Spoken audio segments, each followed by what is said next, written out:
Hello మిత్రులారా, మా ఛానల్కి స్వాగతం. ఈరోజు మనం చాలా హృదయ స్పందన కలిగించే కథ వినబోతున్నాం. ఇతను పేరు శ్యామ్. ఇతనికి కార్లు అంటే చాలా ఇష్టం.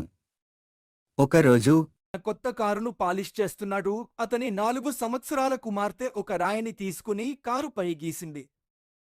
కోపంతో ఆ వ్యక్తి రెంచ్ ఉపయోగిస్తున్నాడని గుర్తించకుండా తన బిడ్డ చేతిని పట్టుకుని చాలాసార్లు కొట్టాడు. ఆసుపత్రిలో తానా కూతురికి మల్టిపుల్ ఫ్రాక్చర్ల కారణంగా తన వేళ్లన్నింటినీ కోల్పోయింది.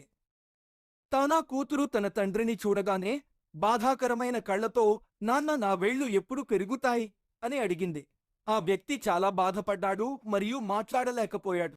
అతను తిరిగి కారు వద్దకు వెళ్లి చాలాసార్లు కారును తన్నాడు. అతని స్వంత చర్యలతో విధ్వంసానికి గురై కారు ముందు కూర్చున్న అతను గీతలు చూస్తూ అతని కుమార్తె "లవ్ యు డాడ్" అని రాసింది.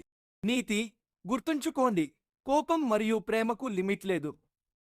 వస్తువులు ఉపయోగించాలి మరియు మనుషులను ప్రేమించబడాలి అని ఎల్లప్పుడూ గుర్తుంచుకోండి. కానీ నేటి ప్రపంచంలోని సమస్య ఏమిటంటే ప్రజలు ఉపయోగించబడుతున్నారు, వస్తువులు ప్రేమించబడుతున్నాయి.